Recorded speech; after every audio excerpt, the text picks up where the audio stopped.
How was the break?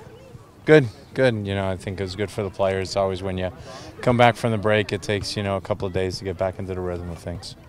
You had wanted to give them longer. You still think everyone was able to get kind of what you wanted them to get out of this? Yeah, there's a few guys that we gave some more days to. That's why we're not all back yet. So we had some more days for a few guys. It would have been nice to be able to give that to all the guys, but with the game coming up on Wednesday, we just couldn't afford to do that. With that game that's coming up on Wednesday, an amateur team, how do you prepare your team to play a team at that level? Well, they're going to be a team that's really, really motivated. They're almost like a college all-star team with guys that are still in college, some guys who just recently left college. And for them, this is the game of their lives. For some, they're trying to impress you that, hey, I'm a kid you got to draft next year. Other guys are saying, hey, I'm somebody you overlooked. So for them, it's a really big contest. And it's important for us to put out a good team, but it's also important for us to make sure that some of our guys that have played a lot of minutes so far this season get some rest as well. Did your guys look as back as you had hoped today? Yeah, we were okay. We were okay. We wanted to get some ball work in, a little bit of a longer warm-up, do some running at the end just to see where our fitness. And, it'll be a better test tomorrow, see how we feel tomorrow. But, it was what I expected for the first day. You had 3 guys out on loan. Can you just update on how they did with Orange County? Yeah, and they did okay. Obviously, Josh Ford played one game, the one against Orlando City, which is a tough opponent, for them in that league. And Sean Okoli and Kovar got into 2 games. Started. They both started the second game. Sean started the first game as well. So it's good for them to get some minutes and, get in the rhythm of playing. So the report was that they did well. The team won 2 out of those 3 games. Orange County, last night's game was tough for them because I don't think it kicked off till about 11 o'clock East Coast time. So that was a little bit rough. What has gotten your attention in the start of this World Cup? Obviously there's been some surprises. I think Mexico's victory was probably a little bit of a surprise. Obviously Costa Rica's victory today, was a surprise. Is Spain, beyond it, because, is Uruguay maybe with also a lot of veteran guys, is it maybe beyond it? Somebody said the World Cup's a young man's game, but certainly energy is important. It's been a much more offensive World Cup up to this stage than a lot of times happens in the first games. A lot of times in early group games, teams sit back and just look to get out of there with a tie. But I think maybe because of the humidity and maybe the weather, or maybe just everybody's caught up in the carnival atmosphere a little bit, that they're all gone a little more offensive. Do you like CONCACAF's 2-0 start? Yeah, no, it's great.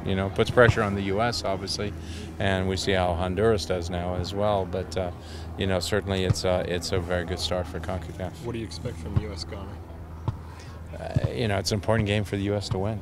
So I expect the U.S. to come out and go for it. And I think the game's going to take on the mode of a lot of the games where it's going to be an offensive game back and forth.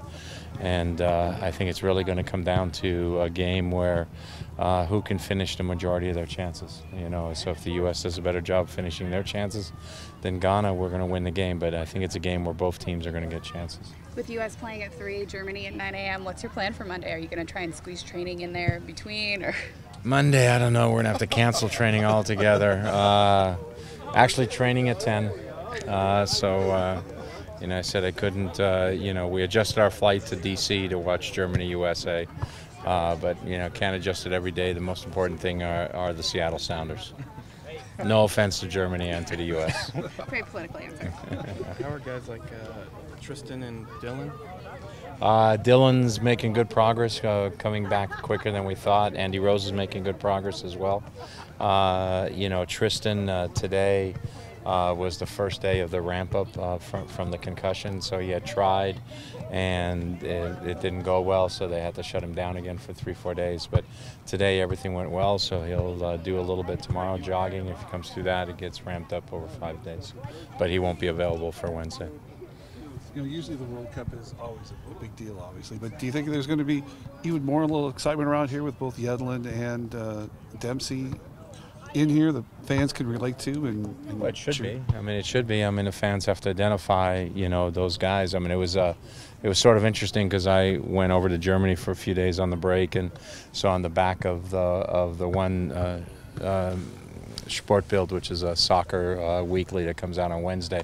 So the last page is their FIFA 15 ad or whatever for the new FIFA game, and it's with Clint Dempsey in his rave green jersey. So I thought that was pretty good advertisement for Seattle. So I hope our fans here are excited, to see Clint on the field and see DeAndre possibly come off the bench and get some minutes. But there's not a lot of clubs that have two representatives, on a World Cup team. So it's a lot to be proud of. Well, I think it's probably the first time anyone from Seattle has been on a World Cup team.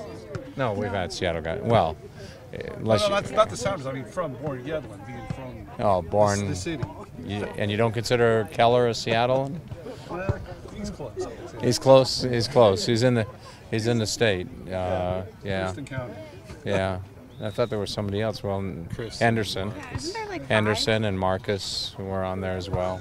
Then you get on the women's side, and you got like Michelle Akers and people like that. So. Back to the Open Cup. I mean, obviously that. Sorry. We're off to Seattle now.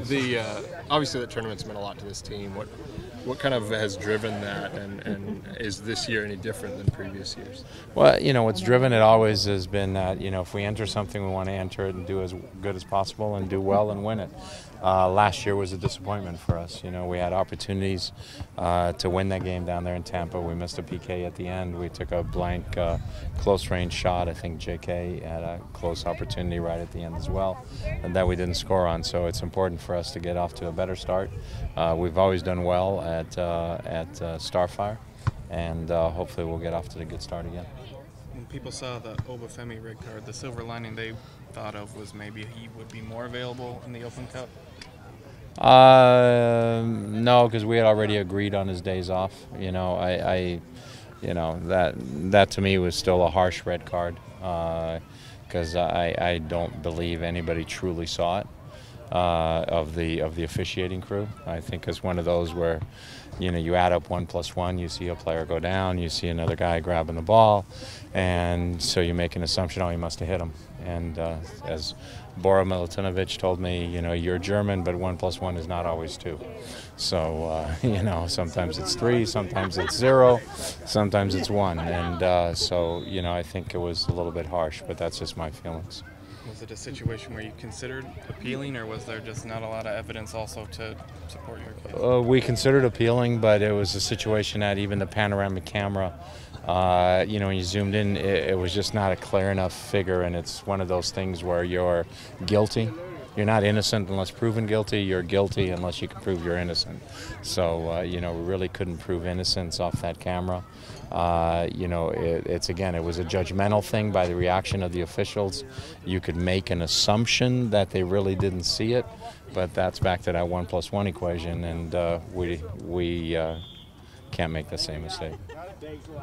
What about the fine that you guys got in that game as well? One day hopefully somebody at the league can explain to me how we as coaches can alter that or change that. It's a very difficult thing. Nobody wants to see mass confrontation on the field. I'm the last guy who wants to see it, and I don't want to see our team enter into it. But then on the same token, when somebody gets up and starts sprinting at your player, at your teammate, how do you expect other teammates to react? So if they get in the way, if they pull our teammate away, it's already the start of mass confrontation. So maybe we need to do what hockey does and everybody just grab somebody and let the two guys beat each other up.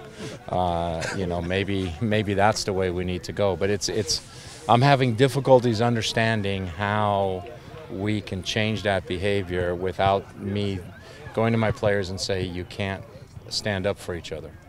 It's a natural thing that you're going to stand up for your teammates.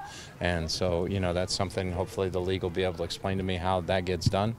And then we'll do it, because I don't want to see it. I don't think our fans want to see it, and our players don't want to be involved in it. But on the same token, they're a team, and they have to be there for each other as well. Thank you. Thank you.